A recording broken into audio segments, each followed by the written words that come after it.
Hello and welcome to Into the Woods with Holly Wharton. This podcast is all about our journey into the woods of ourselves, getting to know who we are, and where we're going in life so that we can create the life that we want to live.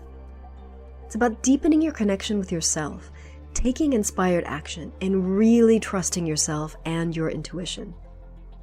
It's also about mindset. Our beliefs are such an important part of this journey. And there are so many ways for us to change our mindset so that we can more easily live a life of expansive joy. This podcast is also about going literally into the woods and spending time in nature, and how that can help us on our own personal journey of self-knowledge. Thank you so much for joining us today. Now let's get into this week's episode. Hello, adventurers, and welcome to the Into the Woods podcast, episode 455. This is your host, Holly Wharton, and I'm back with another exciting guest. Today, I'm talking with Moose Mutlow. He's kind of the opposite of me in the sense that he's a Brit who lives in California, and we had a little chat about different countries and weather and things at the beginning. It was nice to talk to someone who's kind of come from the country I live in and living in my country of origin. It's interesting. Anyway, Moose is an experienced outdoorsman with a background in search and rescue.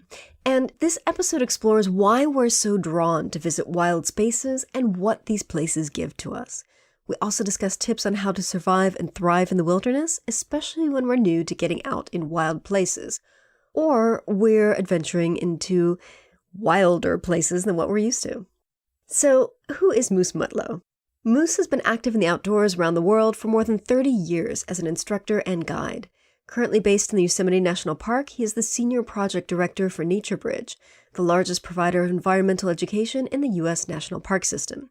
He has a long history of working in search and rescue and is the Senior Trainer for NPS. His best day is when he gets to sit in a boat. So, what are you going to learn in this week's episode? We discuss what are wild spaces and why do we seek them out, how we can survive and thrive when we go into these wild spaces, how to get started exploring wild spaces when you're new, fundamental skills that you need to know, and common mistakes that people make in the outdoors. I really hope you enjoy this episode. I'm embarking on the coast to coast next month, and this is very much on my mind. I know the coast to coast isn't exactly wilderness, but it's a bigger adventure than what I'm used to. So I'm looking at up-leveling my outdoor skills and thinking about new adventures and big adventures. So I hope you find this interesting and useful. Here you go. Hello, Moose. How are you doing today? Good, thank you. It's a pretty nice day out in California. It's the start of a nice blue skied but damp morning in California. It's nice. Lovely. It's a gray morning. It's a gray afternoon here in England. Well, you get it because you're originally from California. The idea that when we get rain, it's very exciting. And in a drought year in particular, every single inch counts. Yeah, it does. It does. I love the fact that you're living in my country of origin and I'm living in your country of origin, because it's interesting what you say about being so grateful for the rain, because that's how I feel about sunshine. You know, I grew up in California and I just took the sun for granted because it was always there. Whereas now that I'm living in a country that's kind of got a lot of gray days, when the sun comes out, it's like, whoa, the sun is shining. It's amazing. And I appreciate it so much more than I ever did. Yeah. And I think the other thing about the sun in California, you get spoiled because when it rains, people choose not to turn up for outdoor things. So if you had a soccer game planned, nobody's going to turn out when it's raining because it's going to be sunny tomorrow. Yeah. Whereas in Britain, it was just, you just soldier on, for want of a better word. It's raining. It doesn't really make much of a difference. Exactly. I do miss that sturdiness. Yes. I do like it here. So why don't you start up by telling us a little bit about who you are and what you do? So I have spent 30 plus years traveling and working in the outdoors as a guide, as an education director. I've run schools in the Kalahari and a ski academy up in north of Tahoe. And right now I work in environmental education, building a new state-of-the-art 224-bed campus in Yosemite National Park. And because I work in national parks, you get to do other things as well. So I'm also an active search and rescue member and work with training in and around particularly swiftwater rescue. Lovely. And so how did you end up in California? I am working for the largest provider of environmental education in national parks in the United States, Mm. NatureBridge. Mm-hmm. And I'd worked at a campus up on the Olympic Peninsula, which is up in Washington State on the northwest corner of the lower 48 in the US, Mm-hmm. and got transferred down to run the campus in Yosemite. Lovely. I haven't been to Yosemite in decades. It's such a It's gorgeous the place. same. It's Yeah, the same. I hope so. Although there's less people, they've come up with some really good ideas about trying to control the flow of people into the valley, and it's become a much richer experience because you aren't sitting in your car for 2.5, 3 hours Oh, trying nice. to get to Curry Village. Nice. So we're here today to talk about wild spaces. How do you define wild spaces? I think a wild space for me is anywhere that I feel free. Mm. And what does that look like? Like, how do you notice that you're in a wild space? What is that freedom feeling like? The idea that you're exposed to natural forces is a Mm. real key one for me. Yeah. Whether you're feeling the wind or the sun, you're feeling the depth of shadow and the iciness that comes with that. Mm-hmm. Or you see animals, you see buffalo, or you see bear tracks, or you see something that makes your hair go up on the back of your neck. That becomes a wild space for me.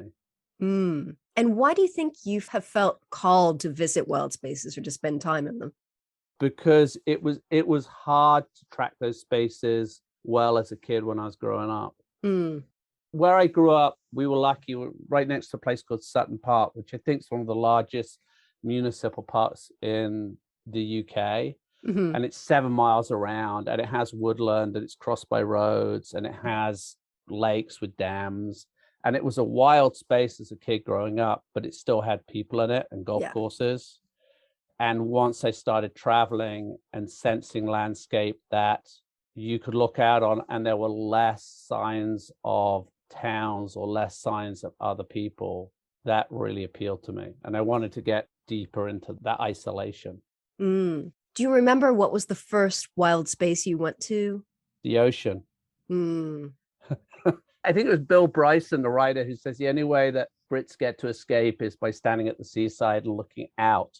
The idea that at that point you have this unencumbered view. Yes. And as a kid, our family would holiday out on the Welsh coast. I loved coming over the golf links and through the dunes and then out onto that beach and Mm. seeing what was the Irish Sea, but to me it was this enormous space and the percussion of the waves and the action of the estuary, and all of those pieces were really exciting. That stirred the wild in me. And then Mm. northwest of Scotland, being out in the lochs and sea Yeah. kayaks. The wildness is that uncontrolled piece. You're smaller in that landscape. Yeah. Yeah. And the views are so expansive. Once you leave in a little boat, when I was at college, I knew somebody in the Navy, and they had a boat, and I ended up crewing on their boat.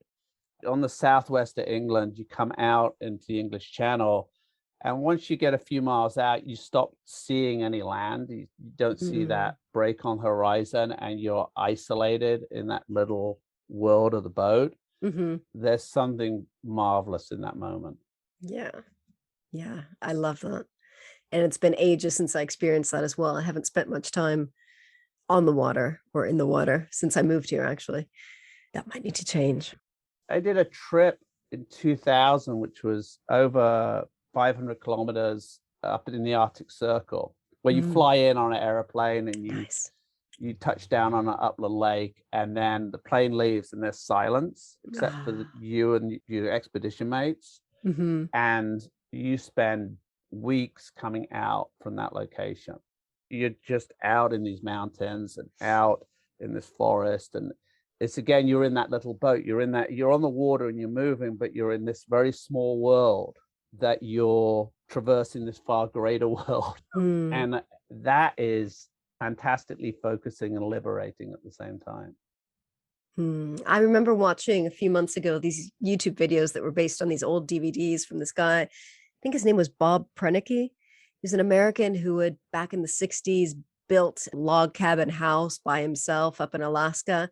And these videos of him just kind of going about his daily life, fishing and growing potatoes. And it was just, I just loved the wildness of it because he was in the middle of nowhere. There's a hydroplane that would come in and bring him supplies every few months, but aside from that, it was just him on his own, doing his thing. And I loved it. I think it's an extraordinary person who can deal with that level of isolation on Yeah. their own and be healthy. Yeah. At that point, the landscape can consume you because you almost stop being human. The societal pieces or the communication pieces start to fall away. Yeah. And you commune with nature, but you're missing a vital piece of being human at that moment. Humans are designed to be social creatures. And in my experience, having somebody else with you in that moment enriches the experience. It makes it a shared experience is a deeper experience for me. Yeah, I don't think I would like to do what he did, but I would love to have a place like that where I could go for like a month at a time or something and just be alone in the wild. So when you go out in the wild and you go into these wild spaces, what do you do? What types of activities do you engage in? I'm a really big canoeist. I love canoeing and I like Mm. canoe expeditions because you can have fresh tomatoes on the second week because you had a cooler. I like traversing using water Mm. because there's a bit more sitting around and spinning and looking. And Mm. I guided for more than 10 years with Outward Bound, running expeditions with younger people, and it destroyed my body for backpacking.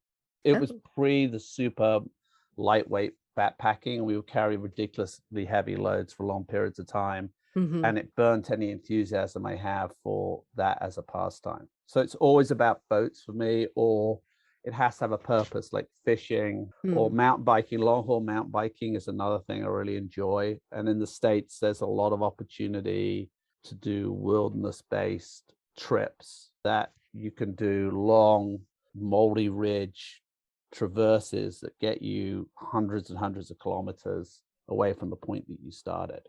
Mm.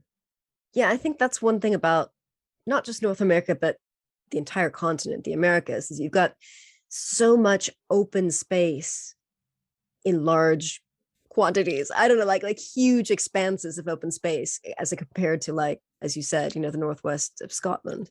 And you've got access. Yeah. Comparing land ownership in Europe, where particularly in Britain, where you've got large amounts of land are held by private interests, and you may have traverse rights to go on an old trail, but you can't really utilize that space. Mm-hmm. So much of the US is federally owned, and as a result, you have access. Mm-hmm. And that's I can leave my house right now and hit national forest in a matter of meters. And at that point, I'm free to traverse and paddle and roam as much as I want with very few limitations. Mm-hmm. There are a few areas, there's significant less of the landscape that has permitting requirements. There's wide open areas that you can do just about anything you want, which a lot of people do, to the detriment of the landscape, I would also add. Yeah. So why do you think that people seek out wild spaces? A lot of people that I am around use it to recharge and to use the word be themselves. It's the place where they maybe express themselves the most. Yeah. Is in climbing or skiing or completing a particular circular route with a tough piece of navigation. It's a place to test themselves. Mm-hmm.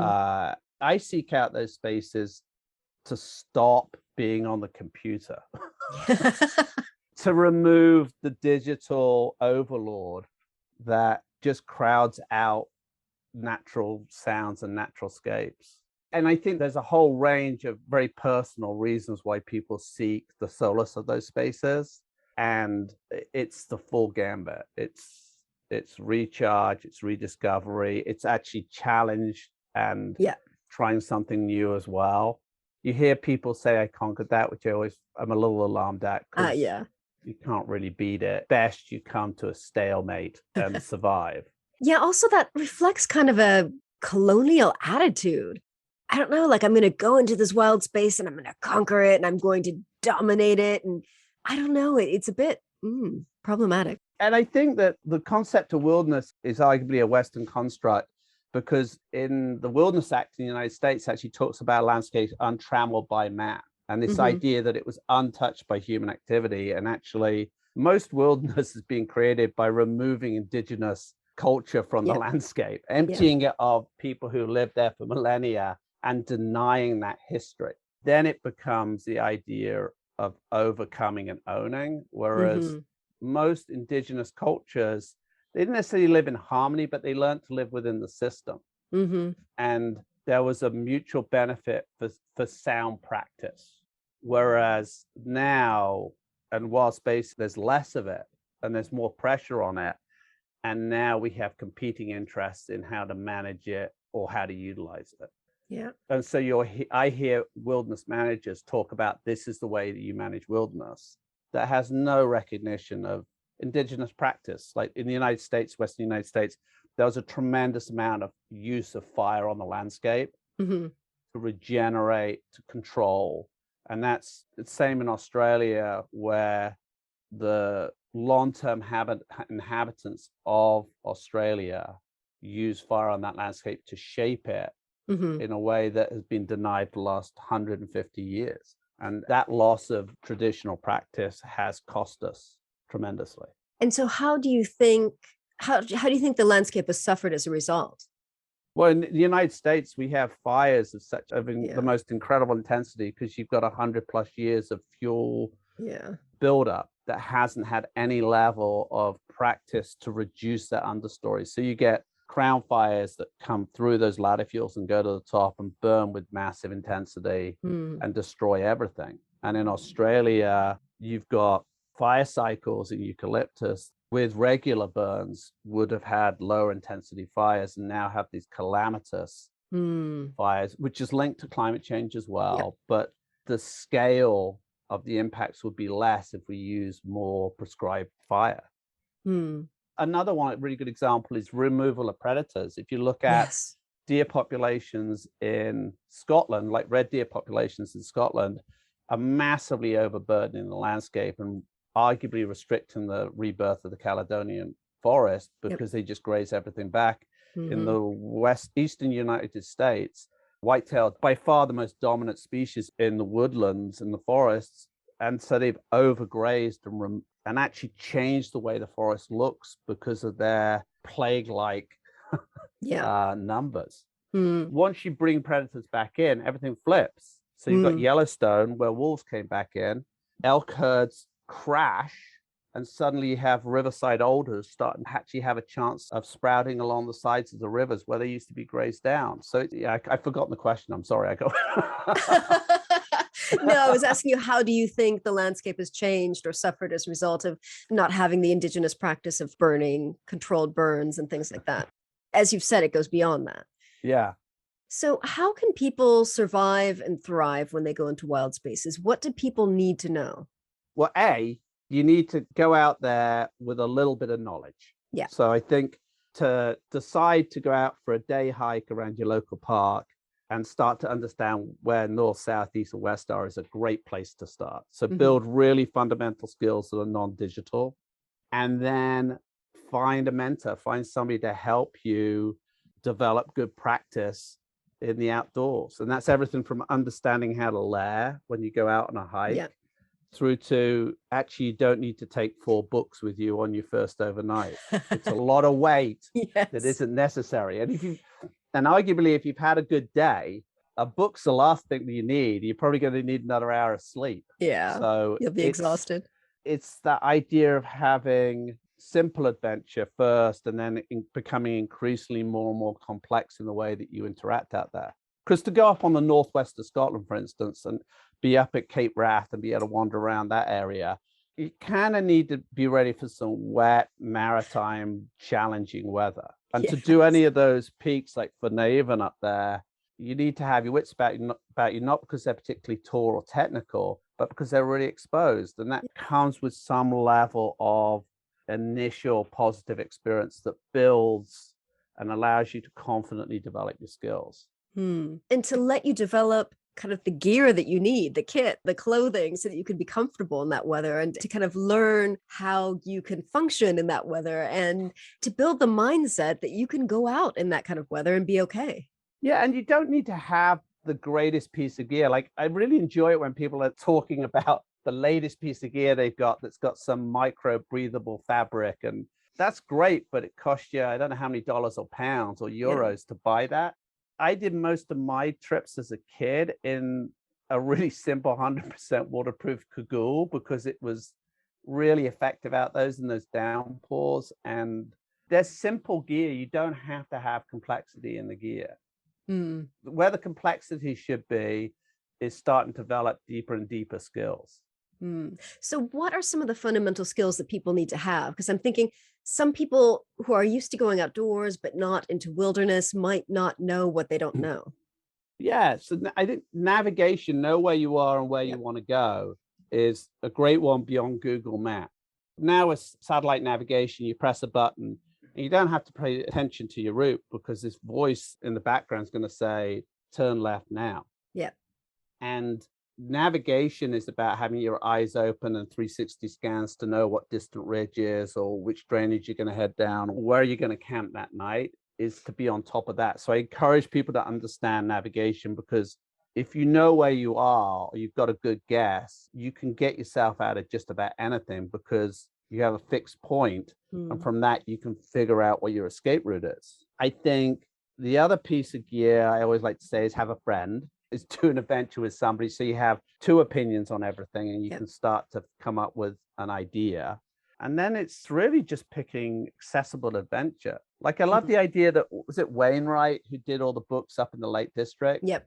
And I think he lived in Penrith and he caught a bus to the trailhead of every one of his trails. He didn't have a car. Yeah. He went by bus. And that's the beauty of Europe, is you can hit just about everywhere with public transport. It becomes so much more affordable.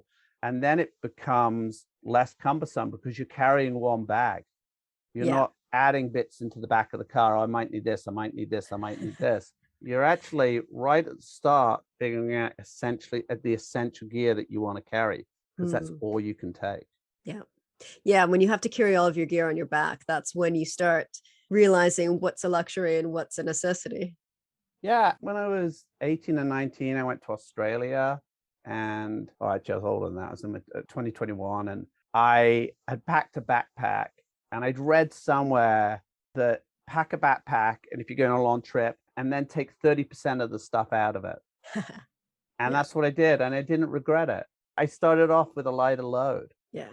Yeah, I'm doing the coast to coast next month with a couple of friends, and I'm going through that process now of looking at my packing list. And, I've gotten so used to camping out of my car for the last few months and not backpacking that I'm having to really rethink everything that I bring because it's going to go on my back.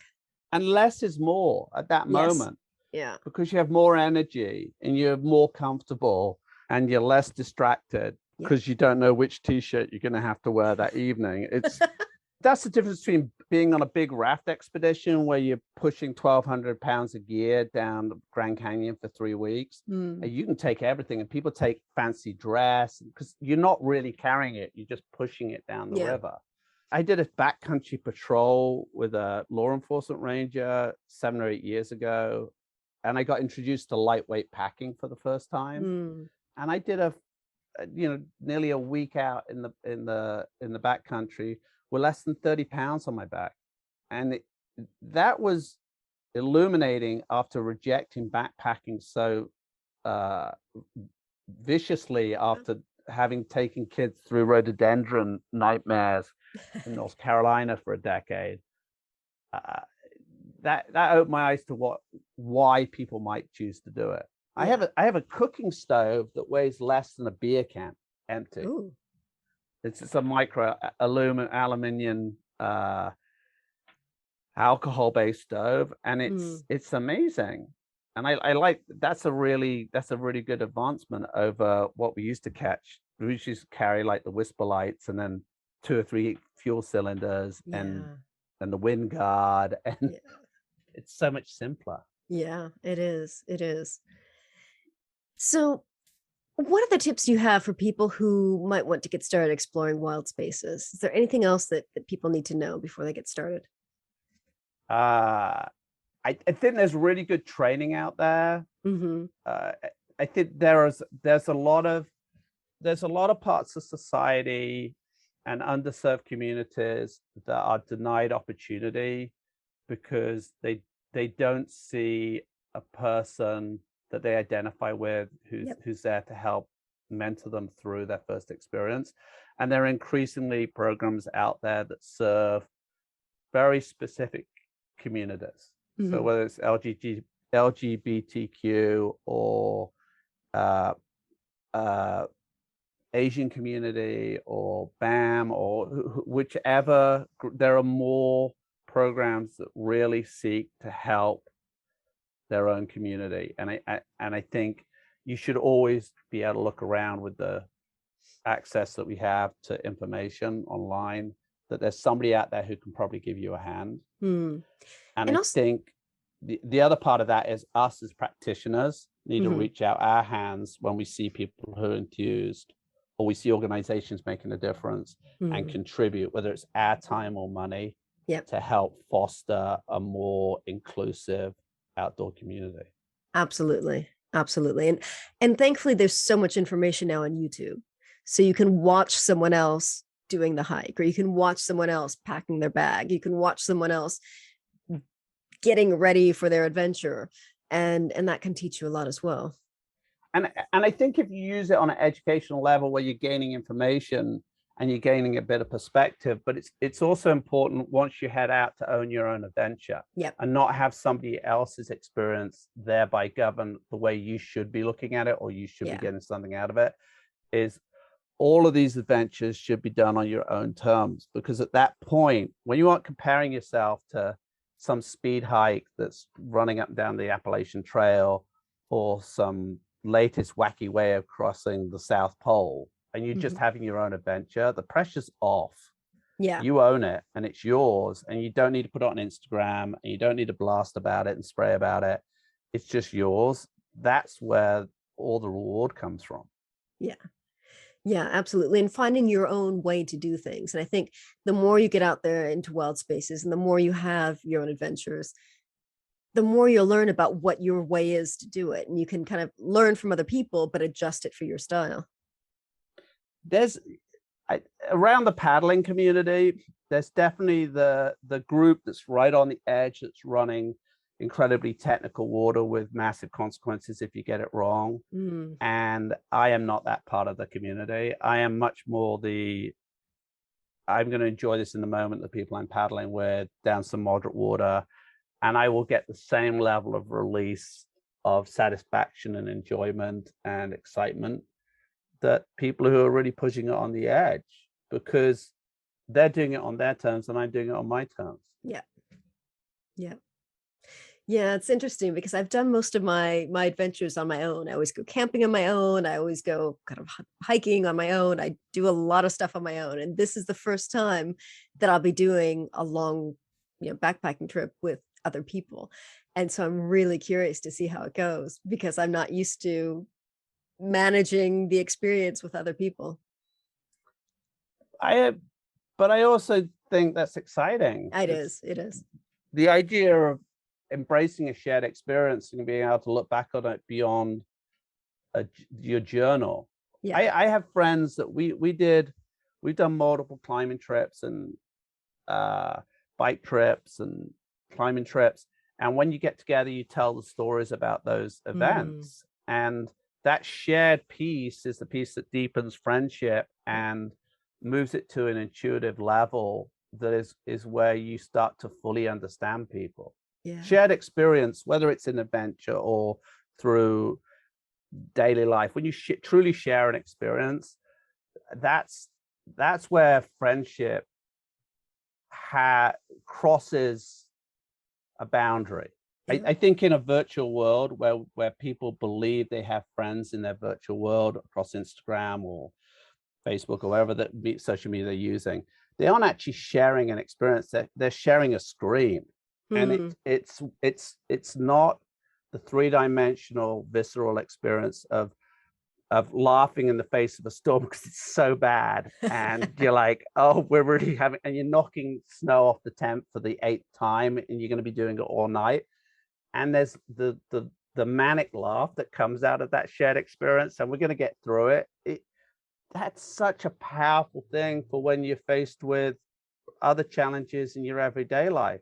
Yeah. I mean, I talk to people who have expedition with almost every day. I haven't seen them in 2.5 years because of COVID, Hmm. but I still feel deeply connected because we broke a boat on day 3 of an expedition, and 2 of us contemplated walking 150 miles out because there wasn't enough room in the other boats through grizzly country with Oof. a gun that had the wrong shot. We Oh. bought goose shot and not slugs in bear country, so it would have just annoyed the bear. Oh. And so you're sitting there.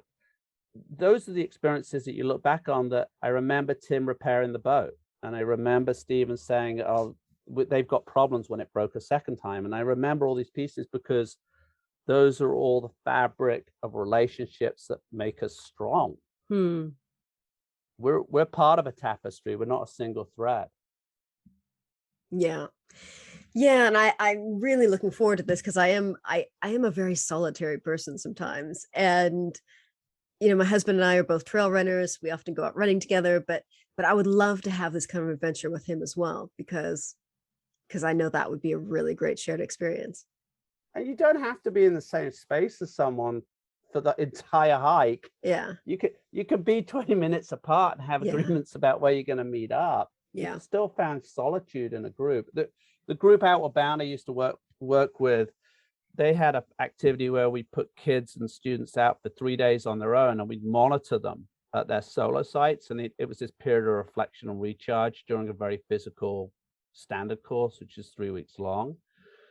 And kids would always be surprised at when they came back, the stories that they'd have to tell, Mm. or what they'd reflected on. And they'd sleep for a day and a half because they're exhausted. And then they'd spend half a day maybe really reflecting, but it was an Yeah. incredibly powerful piece. But where the strength of it was reporting it back to the group. Yeah. I love that. So, Moose, you've written 2 books. Can you tell us about them? So part of my duties in Yosemite is I work in search and rescue. I'm a lead trainer for the Yosemite Search and Rescue, which is one of the busiest search and rescues in the world. Oof. And I just wrote a book about highs and lows of working in search and rescue, and not the sort of high profile rescues, the run of the mill ones of pulling people off an island when they've had a bit of an accident in a boat, or actually diving on a bear carcass trying to recover a radio telemetry collar. So I Oh. wrote a book called Searching that's out on Amazon, and that's a reflection on a life of working in search and rescue, the highs, lows, laughter, and tears. And the other collateral duty I have is running the family liaison program, which is it's part of Instant Command, where you interface with families during searches and recoveries, and you work with them as you go on this journey of trying to find their missing loved one and hopefully reuniting them when they're alive, or if the person dies, actually working through that initial notification and reuniting them with the body of the loved one. And that I've written a book on that called When Accidents Happen, and that's aimed at practitioners who work in search and rescue to develop the skills in the toolbox to be effective in that really highly charged emotional atmosphere. So you've got years of experience in search and rescue. What would you say are the common mistakes that people make? Overestimating what they can do and underestimating what they need. Wow. And I think our culture can be very quick to judge people when they have an accident and not draw the lessons from it. Yeah. And I think back to when I was a kid, how much risk I undertook. And if I'd have had an accident, I think I would have been one of those people that would have been like, he had inadequate footwear, or he shouldn't have done that. And they're right. But we don't want to be in an atmosphere where you're just belittling people. We have something in the US in the national parks called preventative search and rescue, and it's proactive messaging on really popular trails about, have you got enough water to descend into the Grand Canyon and come back up again? Because most of the injuries they have in the Grand Canyon are heat related. It's either dehydration or overhydration. Those are the 2 things that happen on that trail. And for us, we have people coming from sea level, the Bay Area, coming up and trying to do this climb called a half dome, and they go rifling up, and they are tired, they're not used to altitude, they get a bit lightheaded, and they fall and twist their ankle. That's kind of what happens. So you intercept them at the trail with notices and with staff to say, hey, have you got more than a small bottle of water? Do you realize we have thunderstorms that generally roll in afternoon? And give them a little bit more information so they're informed enough to make good decisions. We don't leave people stewing out there when they're having a problem. Lend a hand. Yeah. Educate. Yeah, I grew up when I was a kid. I was in the Cub Scouts, and we used to go off and do these funny camping trips, and our parents were like essentially in charge of us. And some of them had come through the services, or some of them had some background in bicycle trips or what have you, but they didn't know a lot. But what they did have was a lot of common sense, and they imparted a tremendous amount of common sense by having conversations and demonstrating a degree of judgment. And again, going back to the digital content stands out in the outdoors a lot of time with people doing the most dangerous things and being seen to do that. Whereas I wish we would get excited about people doing sensible stuff. And the idea of people jumping off of docks in rock faces, it's really fun doing really big drops. But when you have an accident, the percussive force is so violent and it shatters a femur. That's a life-changing injury. Yeah. We don't have enough pictures of when it goes wrong and go, this person isn't able to walk anymore, or they can't have the life they used to live. Yeah. We're insulated from consequence because that isn't interesting, and that should actually that's something that informs us in our decision making. Absolutely. If you're not aware of the potential consequences, then how can you make the decision to go ahead and do it? And a lot of times when I see accidents, one of the things that working in swiftwater rescue, I tend to say a lot about swiftwater recovery, because that's what I've done the most of over the years, is pulling people's bodies out who've lost their lives, typically because they haven't fully thought through what they're doing, and whether they're impaired with alcohol, or it's their first time around a snowmelt river, or they're just excited to have a photograph taken next to an edge. They haven't thought through the consequence of being less than a meter from the edge as opposed to 2 meters from the edge. And it's hard. It's hard to teach people that without somebody gently putting a hand on their shoulder and encourage them to think through what they're doing. Yeah. And some people are conditioned to learn in sort of violent failure, but most of us are not. Most of us can process information really well. Yeah, we just need to know. We need to have access to it. We need to know what the possibilities are, what the possible consequences are. It's like you don't know what you don't know sometimes. Right. And I think being in a position where you really good expedition leaders have an intuitive response to challenging situations, because they have many, many years and many, many days in the field that allow them to make an intuitive response that they maybe can't articulate, but it's the right thing to do. Yeah. When now we have people doing really extreme sports or really amazing trips with very little apprenticeship. So when stuff goes wrong, they have a lot less background information to allow that intuitive response to happen. And that's where if you're with somebody else, suddenly you've doubled the amount of experience you've got in a way. And it isn't necessarily training courses, it's just being out there. Yeah. And having experiences. I remember being on big boats and sailing and being a real junior part of the team and doing a little bit of foredecking and basically being dead weight out on the weather rail, because the experienced sailors are doing all the work without really telling you what to do. And you learn a lot by watching or asking questions, but that was a really valuable experience to be racing offshore because you're essentially like a sponge. You start to absorb stuff through watching and understanding how ropes are working and where they need to run. And I feel really privileged to have had that. I was privileged to have had that. We need to pass that privilege on. So when you see someone struggling in the outdoors, you can greet them with a smile and say, "May I help you?" Yeah. And just engage them in a conversation and hear where they're coming from and what they're doing, and be supportive. It's not a place to be on your own in learning. Mm. There's more than enough resources out there to accelerate what you are taking in, but to deepen it.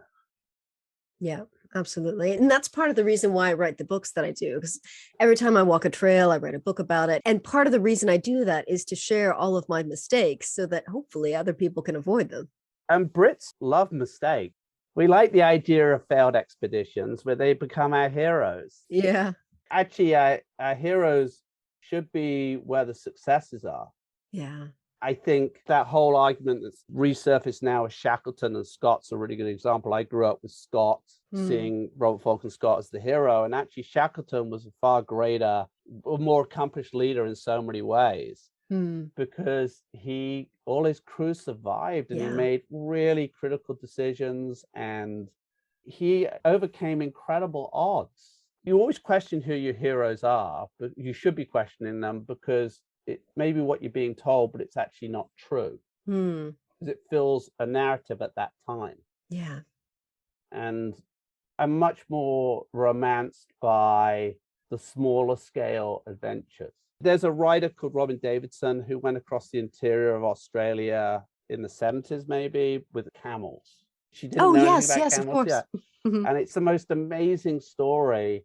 If it was done now, it would be a movie within 6 months on the TV. It is a movie, actually, based on the book. Okay, there you go. Right. But I remember Tracks when it came out. It's a super slim volume, and it's a very simple story. Yeah. And it was lost in the sands in a way because you had to know it was out there. And I'm much more romanced by those stories than I am about people climbing all the 8,000-meter peaks or being guided up them. There's a peak in Yosemite called Half Dome, and it has a ladder up it, basically. I've lived in Yosemite for 20 years, and I proudly said I've never stood on top of Half Dome. But if you look to the south, there are other peaks that are out there, and I've climbed those peaks, and they're higher, and they're more technical. I'm more intrigued by that summit. Yeah, it's about finding your thing in the outdoors, in the wilderness. Yeah. I think I grew up in Birmingham. As my dad says, there's more miles of canal in Birmingham than Venice. He's very proud of that. Wow. And I love canals. And so I went back to Britain a couple of years ago for the first time in 25 years with my wife. And we walked along the canals. And I loved it. It was so much fun.